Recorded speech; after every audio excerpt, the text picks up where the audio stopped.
హైదరాబాద్లోని ఎన్టీఆర్ స్టేడియంలో సదర్ ఉత్సవాన్ని ఘనంగా నిర్వహించారు. ఈ కార్యక్రమానికి సీఎం రేవంత్ రెడ్డి హాజరయ్యారు. యాదవ సోదరులు నమ్మకానికి మారుపేరు అని సీఎం రేవంత్ అన్నారు. సంక్షేమం రాజకీయాల్లో యాదవులకు సముచిత స్థానం కల్పిస్తామన్నారు.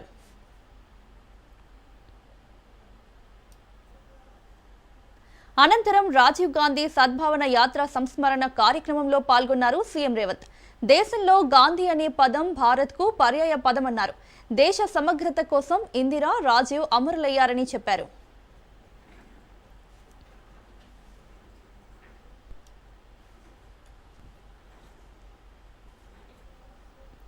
శిక్షణ పొందిన సర్వేయర్లకు సీఎం రేవంత్ రెడ్డి నియామక పత్రాలు అందజేశారు.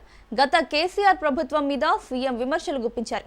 బీఆర్ఎస్ తెచ్చిన ధరణి చట్టం కొందరికి చుట్టంగా మారిందని ఎద్దేవా చేశారు. ధరణి చట్టాన్ని అడ్డుపెట్టుకుని ఆధిపత్యం చెలాయించాలని చూశారన్నారు.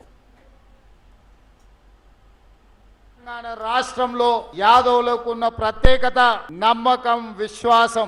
నమ్మిన వాళ్ళ కోసం ఎంత త్యాగానికైనా, నమ్మిన వాళ్ళ కోసం ఏ కష్టం వచ్చినా ఏ నష్టం వచ్చినా అండగా నిలబడే తత్వం యాదవ సోదరుల యొక్క తత్వం. తెలంగాణ రాష్ట్రంలో ఏర్పడ్డ ప్రభుత్వంలో యాదవుల యొక్క పాత్ర అత్యంత కీలకమైన పాత్ర. ఈరోజు ఈ నగరంలో యాదవ సోదరులు ప్రభుత్వానికి సహకరించడం వల్లనే ఈనాడు ప్రభుత్వం ప్రశాంతంగా హైదరాబాదు నగరంలో శాంతి భద్రతలను కాపాడి ఈ నగరం ప్రపంచ పెట్టుబడులకు ఒక ఆదర్శ నగరంగా తీర్చిదిద్దడం జరిగింది. తెలంగాణ రాష్ట్రం వచ్చి 10 సంవత్సరాలైనా సదర్ను రాష్ట్ర ఉత్సవంగా ఎందుకు నిర్వహించలేదు నాకు అర్థం కాలే. కానీ రాజకీయాలకు వెళ్లకుండా తక్షణమే సదర్ను రాష్ట్ర ఉత్సవంగా ప్రకటించడమే కాదు, రాష్ట్ర ప్రభుత్వం తరఫున నిర్వహించడానికి అవసరమైన నిధులను కూడా కేటాయించడం జరిగింది. కుట్రలు కుతంత్రాలను చేసే వాళ్ళను తిప్పికొట్టాలి. జరగబోయే ఎన్నికల్లో ఈరోజు చీలిక తీసుకురావాలని కేంద్రంలో ఉన్న పార్టీకి బి టీమ్గా మారి మొన్న జరిగిన పార్లమెంట్ ఎన్నికల్లో మీరు చూడండి, మహబూబ్ నగర్, చేవెళ్ళ, సికింద్రాబాద్, మెదక్, మల్కాజిగిరి, కరీంనగర్, ఆదిలాబాద్, నిజామాబాద్ 8 సీట్లలో బీఆర్ఎస్ పార్టీకి డిపాజిట్ జప్తు అయితే బీజేపీ ఆ 8 సీట్లను గెలిచింది. అసెంబ్లీ ఎన్నికలప్పుడు 37% ఓట్లు వచ్చిన బీఆర్ఎస్ కరెక్ట్ 4 నెలల్లో పార్లమెంట్ ఎన్నికలు జరిగితే 15% పడిపోయింది. 22% బీఆర్ఎస్ ఓట్లు ఎక్కడికి మాయమైన, ఎవరికి చేరినాయో మీరు అంచనా వేయండి. ఎవరి మధ్యలో అవగాహన ఉన్నది, ఎవరిని ఎవరు బలపరుస్తున్నారు. ఇవాళ జూబ్లీ హిల్స్లో కూడా అదే తతంగాన్ని ఈరోజు కొనసాగించాలనే కుట్ర జరుగుతుంది. భవిష్యత్తులో భూ యజమానుల యొక్క హక్కులను, భూ యజమానుల యొక్క భూమి సరిహద్దులను నిర్ణయించే అధికారం ఈనాడు తెలంగాణ రాష్ట్రం మీ చేతుల్లో పెట్టబోతుంది. ఒకవేళ ఇందులో తప్పులకు తావిస్తే ప్రజలు మీ మీదనే కాదు ఈ ప్రభుత్వం మీద తిరగబడే అవకాశం ఉన్నది.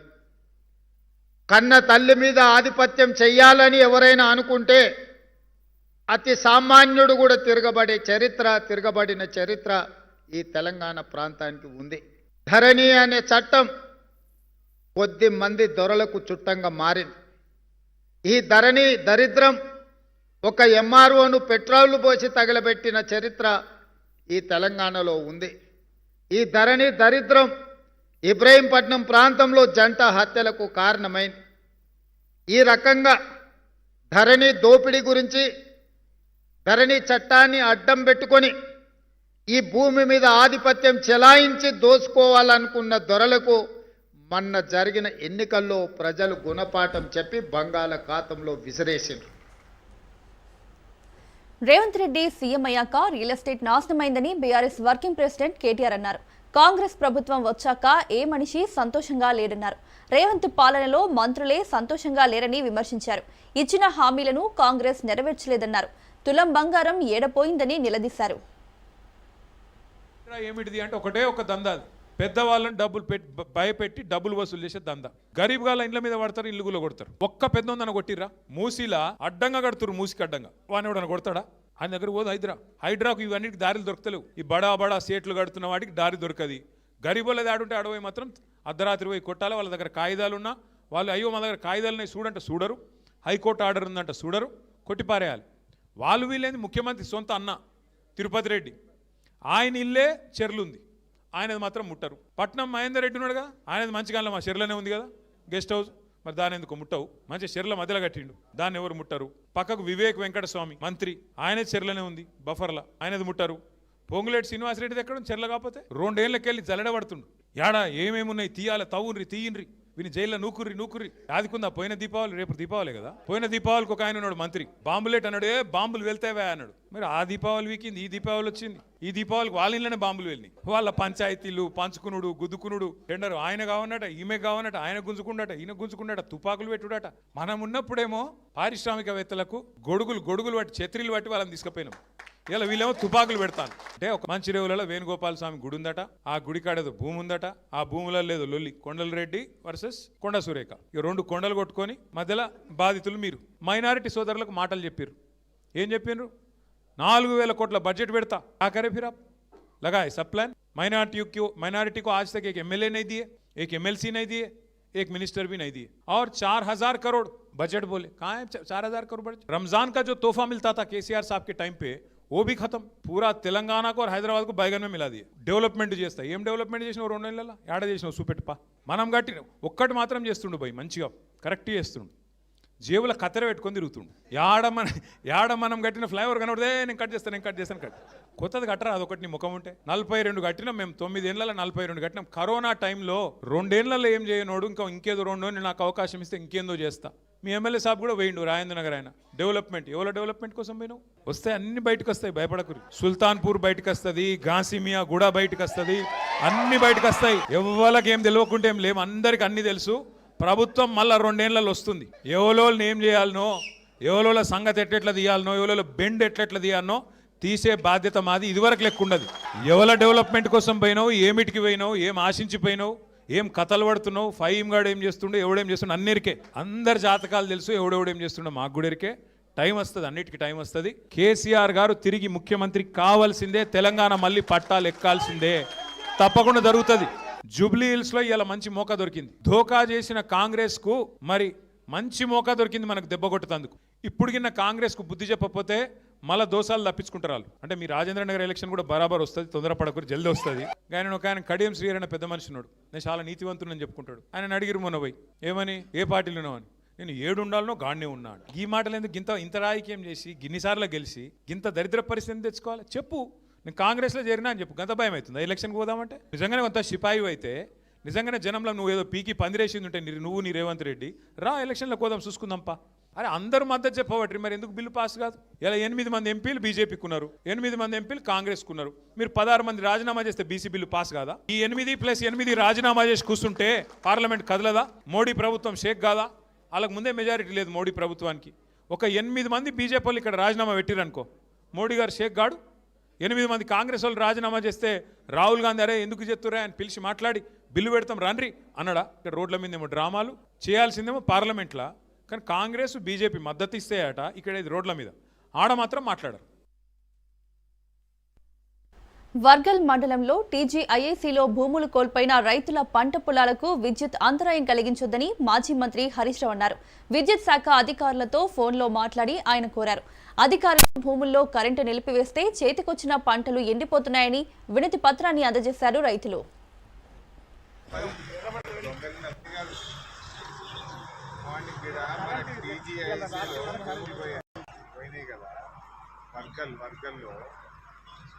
కరెంట్ కట్ చేసినట్టున్నారు. ఈ పంట మండలం ఈ నెల కరెంట్ దిగింది, ఎది కాకుండా అవుతారు కదా వాళ్ళు. ఒక నెల అయితే అయిపోతుంది. పుట్టకొచ్చినాయి పంటలు.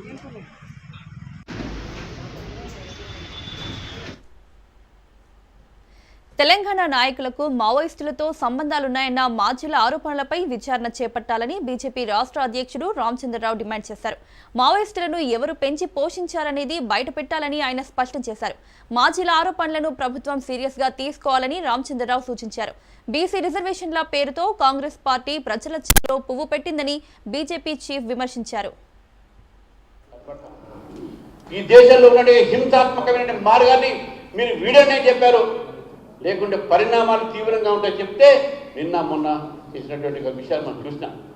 కానీ వాళ్ళు చెప్పిన ఒక మాట ఉన్నది, ఈరోజు తెలంగాణలో అనేక మంది మావోయిస్టులకు తెలంగాణలో రాజకీయ నాయకులకు సంబంధాలు ఉన్నాయి అని చెప్పి నేనుగా చెప్పేది రాజకీయం చేయట్లే, సరెండర్ అయినటువంటి నక్సలైట్లు చెప్పారు. నిన్న మొన్న పేపర్లు చూస్తూ ఉంటే వాళ్ళ ఇంటర్వ్యూలు చూసి చెప్తారు, వారు మా మావోయిస్టులకు తెలంగాణలో కొంతమంది నాయకులకు సంబంధం ఉన్నాయి అని వాళ్ళు చెప్తా ఉన్నారు. ఈ ప్రభుత్వాన్ని కోరుతా ఉన్నారు, మీరు ఈ నాయకులు ఎవరికి ఈ యొక్క నక్సల్స్తో సంబంధం ఉన్నాయి, ఎవరికి వీళ్ళకు సంబంధం చేసుకొని వాళ్ళని పోషించారు, ప్రజల వ్యతిరేకంగా వాళ్ళని తయారు చేశారు, పోలీసులు ఒక కుటుంబాలని వాళ్ళు ఈరోజు నిస్సహాయంగా చేశారు, అంబుస్ చేసి ల్యాండ్ మైన్ ద్వారా అనేక మంది కానిస్టేబుల్స్ చంపినటువంటి ఆ నక్సలైట్లు ఈరోజు ఎవరు తెలంగాణలో ఆ రాజకీయ నాయకులు వాళ్ళకి ఎవరితో సంబంధం ఉందని చెప్పేసి కూడా ప్రభుత్వం దాని మీద విచారించాలి, ప్రజలకు వాస్తవం చెప్పాల్సిన అవసరం కూడా ఉంది. కేంద్ర మంత్రి బండి సంజయ్ కీలక వ్యాఖ్యలు చేశారు. ప్రజాస్వామ్యం పేరుతో సాయుధ దళాల నెట్వర్క్కు మద్దతిస్తున్న వారు వెంటనే ఆ సంబంధాలు తెంచుకోవాలని, అలాంటి వారు బహిర్గతం కాక తప్పదని హెచ్చరించారు. ఒక మావోయిస్టు వర్గం తెలంగాణ రాజకీయ నేతలతో కుమ్మక్కైందని ఇటీవల సరెండర్ అయిన మల్లోజులా తెలిపినట్లు తెలిసింది. ఈ నేపథ్యంలో బండి సంజయ్ ఎక్స్లో పోస్ట్ చేశారు. ఎవరైనా ఎంతటి పెద్దవారిని భావించినా అలాంటి నెట్వర్క్ల నుంచి పక్కకు తప్పుకోవాలని సూచించారు. దేశ అంతర్గత భద్రతకు విఘాతంగా నిలిస్తే ఎంత పెద్ద నాయకులైనా కూలిపోవాల్సిందేనని అన్నారు. తెలంగాణ రాజకీయ నాయకులు దీన్ని హెచ్చరికగా భావించాలంటూ ట్వీట్ చేశారు. టీటీడీ ట్రస్టులో కూడా బంజారాలకు అవకాశం కల్పించాలని బీజేపీ మల్కాజ్గిరి ఎంపీ ఈటెల కోరారు. హతీరాంజీ బాబా మఠానికి చెందిన భూములు అన్యాక్రాంతం అయ్యాయని ఆరోపించారు. హాతీరాంజీ బాబా మఠాన్ని కూల్చివేయకుండా కొనసాగించాలని, మిగిలిన భూములని కాపాడాలని కోరారు. ఈ మఠానికి సంబంధించిన బాధ్యతలు బంజారాలకి అప్పగించాలని విన్నవించారు ఎంపీ ఈటెల రాజేందర్. స్వామి కాబట్టి ఈ చరిత్రని మనం మర్చిపోయినాం, ఆ బాధ్యతల్ని మనం మర్చిపోయినాం. కాబట్టి ఈరోజు దేశవ్యాప్తంగా ఒకటే సంస్కృతి, ఒకటే భాష, ఒకటే పద్ధతి కలిగిన జాతి రకరకాల పేర్లతో ఉండొచ్చు దేశవ్యాప్తంగా. అది తెలంగాణలో లంబాడ జాతిగా ఉండొచ్చు, ఇంకొక రాష్ట్రంలో ఇంకొక రకంగా ఉండొచ్చు. కానీ ఇవాళ అందరి సంస్కృతి, అందరి సాంప్రదాయాలు మాత్రం ఒకే పద్ధతి ఉన్నాయి. ఇవాళ మళ్ళీ హతీరాం బాబా గారి యొక్క చరిత్రని కనుమరుగు కాకుండా ఉండాలని, హతీరాం బాబా ఈ జాతికి అందించినటువంటి స్ఫూర్తి ఏదైతే ఉందో ఆ స్ఫూర్తిని కొనసాగించాలని చెప్పి, పార్టీలతో సంబంధం లేదు, జెండాలతో సంబంధం లేదు, రాజకీయాలతో సంబంధం లేదు. ఈ సంబంధం అతి విశ్వాసానికి సంబంధించిన సమస్య. కాబట్టి ఇవాళ మొత్తం మేమందరం కూడా తెలంగాణ వ్యాప్తంగా, మహారాష్ట్ర వ్యాప్తంగా, దేశవ్యాప్తంగా హతీరాం బాబా ట్రస్ట్ని దాన్ని కొనసాగించి దాన్ని పూర్తిగా ఈ జాతికి హ్యాండ్ ఓవర్ చేయాలని చెప్పి మేము కోరుతా ఉన్నాం. ఏ మఠాల పేరు నాకు భగవంతుని దర్శనంలో, భగవంతుని సేవలో నిమగ్నమైనటువంటి హతీరాం బాబా గారి పేరిట కొన్ని వేల ఎకరాలు ఆనాడే స్వయంగా నాకు ఇన్ని రకాల బీసీ బంద్ సందర్భంగా జరిగిన దాడులపై పోలీసులు చర్యలు తీసుకుంటున్నారు. 8 మంది యువకులను కాచిగూడ పోలీసులు అరెస్ట్ చేశారు. వైద్య పరీక్షల అనంతరం జడ్జి ముందు ప్రవేశపెట్టారు. యువకుల అరెస్టుపై బీసీ సంఘాలు ఆగ్రహం వ్యక్తం చేస్తున్నాయి. నోటీసులు ఇవ్వకుండా అర్ధరాత్రి అరెస్టు చేయడం సరికాదని ఆర్ కృష్ణయ్య అన్నారు.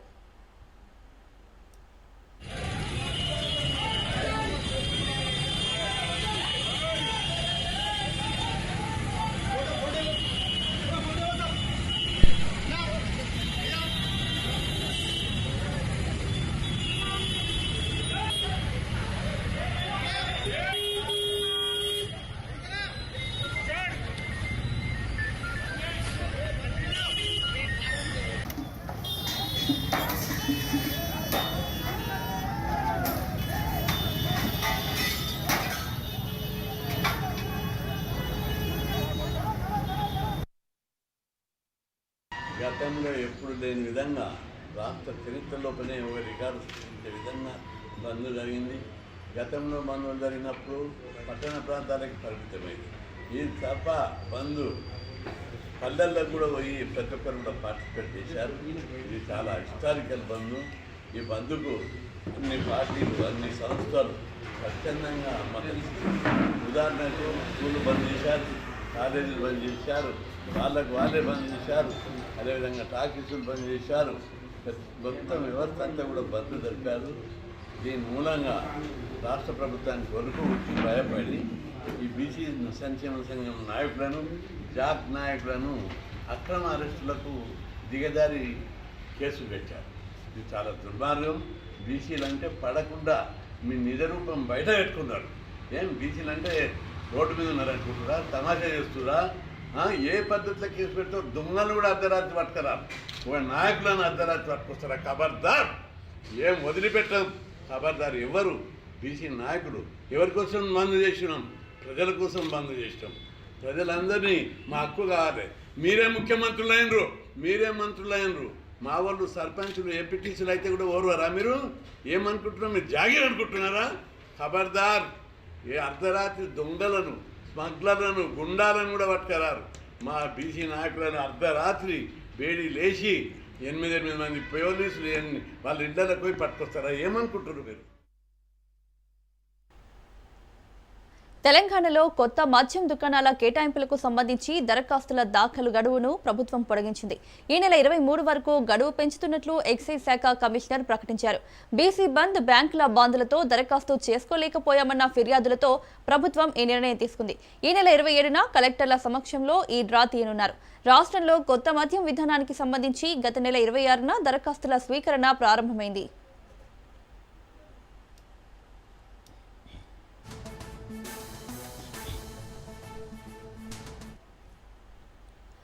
దావోస్లో జరిగే అంతర్జాతీయ పెట్టుబడుల సదస్సుల వైజాగ్లో సిఐఐ భాగస్వామ్య సదస్సు నిర్వహించాలని సీఎం చంద్రబాబు అన్నారు.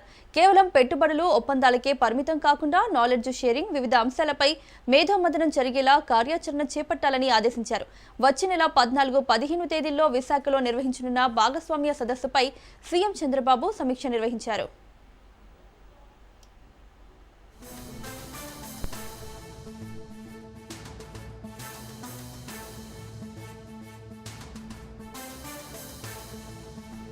విశాఖలో జరిగే భాగస్వామ్య సదస్సులో దావోస్ తరహాలోనే పెట్టుబడిదారులు, పాలసీ మేకర్ల మధ్య చర్చలు జరిగేలా చర్యలు తీసుకోవాలన్నారు.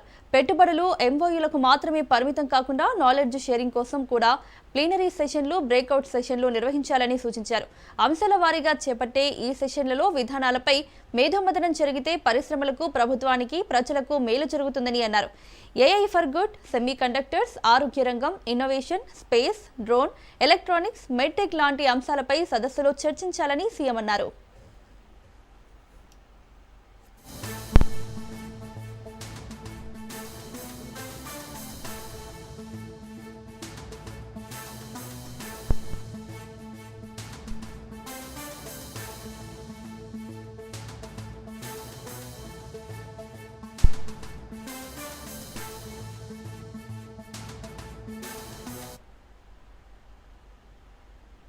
దీపావళి పండుగ సందర్భంగా AP deputy CM Pawan Telugu ప్రజలందరికీ శుభాకాంక్షలు తెలియజేశారు. ఈ సందర్భంగా ఆయన పరోక్షంగా రాజకీయ ప్రత్యర్థులపై ఆసక్తికర వ్యాఖ్యలు చేశారు. నయా నరకాసురులను ప్రజలు ప్రజాస్వామ్య యుద్ధంలో ఓడించారని, అయితే వారి పట్ల అప్రమత్తంగా ఉండాలని ఆయన పిలుపునిచ్చారు. దీపావళి స్ఫూర్తితో నయా నరకాసురులను ప్రజాస్వామ్య యుద్ధంలో ప్రజలందరూ కలిసి ఓడించారని, ఈ నరకాసురులు మారిచుల్లాంటి వారని, రూపాలు మార్చుకుంటూ వస్తారన్నారు. తమను ఓడించారని అక్కసుతో ప్రజల మధ్య విభేదాలు సృష్టించి అశాంతి రేకెత్తించే కుట్రలకు దిగుతున్నారన్నారు పవన్ కళ్యాణ్. అందరూ అప్రమత్తంగా ఉండి ఇలాంటి నయా నరకాసురులకు, వారి అనుచర గణానికి ఎప్పటికప్పుడు గుణపాఠం చెప్పాలన్నారు. ఆడపడుచులు సత్యభామ స్ఫూర్తిని అందిపుచ్చుకోవాలన్నారు AP deputy CM Pawan Kalyan.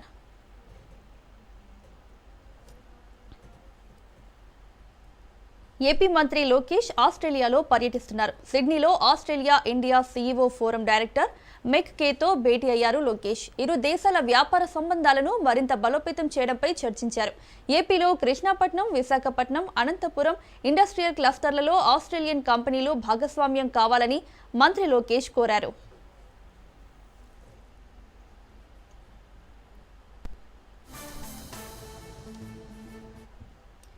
దేశంకి వెళ్ళినా తెలుగులో కనపడతారు.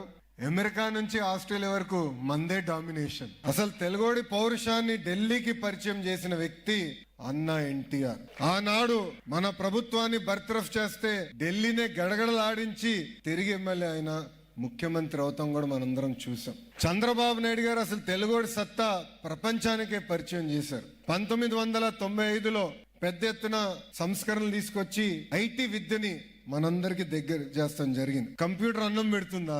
ఫ్లైఓవర్లు కడితే అభివృద్ధి అయినట్ట? ఎయిర్పోర్ట్ వల్ల ఏమవుతుందని అడిగిన వాళ్ళందరి నోరులో ఈరోజు మాట రాని పరిస్థితి. ఆయన వయసు 75 అయినా ఇప్పటికీ 25 సంవత్సరాలు కుర్రోళ్ళలో పరిగెడతారు. ఆయన మినిస్ట్రీలో చాలా మంది యువకులున్నాం, ఇప్పటికీ ఆయన స్పీడ్ మేము అందుకోలేకపోతున్నాం. ఆయన క్వాంటమ్ కంప్యూటర్ అంటే నాకే అర్థం లేదు. మంత్రి అచ్చెన్నాయుడు నోరు జారారు. సీఎం చంద్రబాబు పేరుకు బదులుగా మాజీ సీఎం జగన్ పేరు ప్రస్తావించారు. కేంద్రం నుంచి 5,000 కోట్లు తెచ్చామని, అందుకు డిప్యూటీ సీఎం పవన్ జగన్ కారణమన్నారు.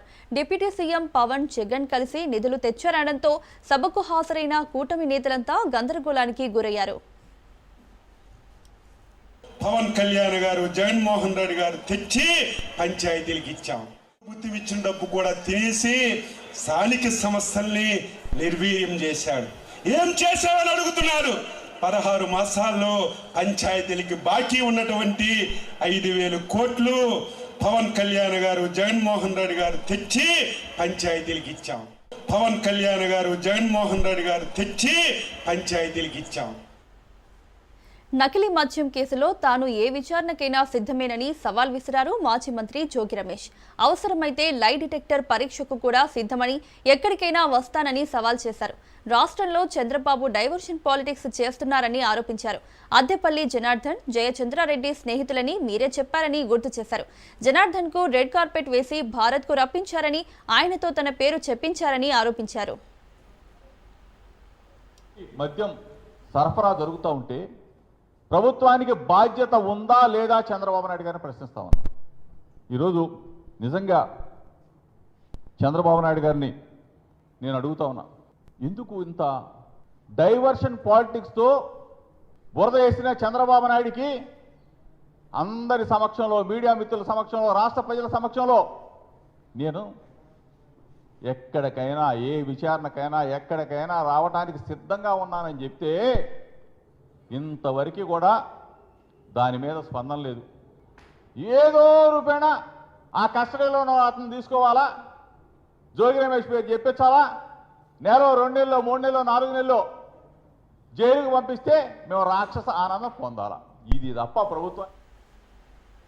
వరుస లొంగుబాట్లపై మావోయిస్టు పార్టీ కేంద్ర కమిటీ కీలక ప్రకటన చేసింది.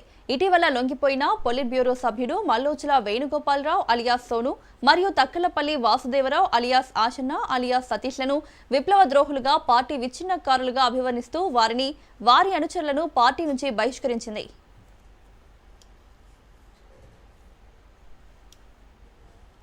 కేంద్ర కమిటీ అధికార ప్రతినిధి అభయ్ పేరుతో విడుదల చేసిన లేఖలో మల్లోజుల ఆశన్న ముఠా కేంద్ర కమిటీతో చర్చించకుండానే తమ అనుచరులతో లొంగిపోయారని ఆరోపించింది.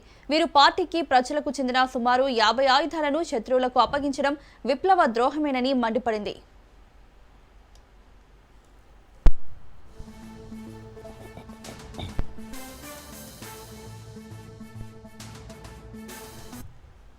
లొంగిపోయిన మల్లోజుల ఆశన్న ముఠాను తన్ని తరమాలని విప్లవ ప్రజలకు పిలుపునిచ్చింది.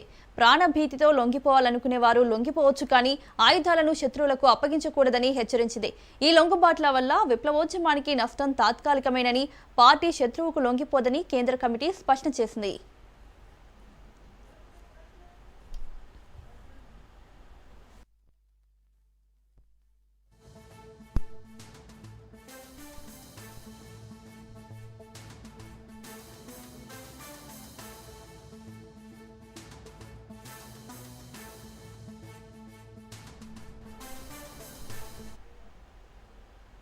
తెలంగాణ రాష్ట్ర సరిహద్దుల్లో ఉన్న ఆర్టీఓ చెక్పోస్టులపై ఏసీబీ దాడులు నిర్వహించింది. ఉమ్మడి ఖమ్మం జిల్లాలోని పాల్వంచ, అశ్వరావుపేట, ముత్తగూడెం ఆర్టీఓ చెక్పోస్టులపై ఏసీబీ అధికారులు ఏకకాలంలో దాడులు చేపట్టారు. వాహనదారుల నుంచి సిబ్బంది డబ్బులు వసూలు చేస్తున్నారు. ఏసీబీ దాడుల్లో భారీగా నగదు పట్టుబడింది. సరిహద్దు చెక్పోస్టుల వద్ద ఆర్టీఓ అధికారులు భారీగా లంచాలు వసూలు చేస్తున్నట్లు ఆరోపణలు ఉన్నాయి.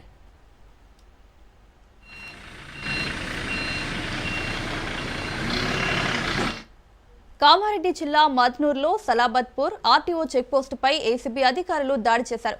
అర్ధరాత్రి నుండి జరిపిన సోదాల్లో కొంత నగదును సీజ్ చేశారు. బోరజ్ చెక్పోస్టులో 1,26,000 రూపాయల నగదును, కొమరంభీం జిల్లా వాంకిడి చెక్పోస్టులో 5,000 రూపాయల నగదును స్వాధీనం చేసుకున్నారు.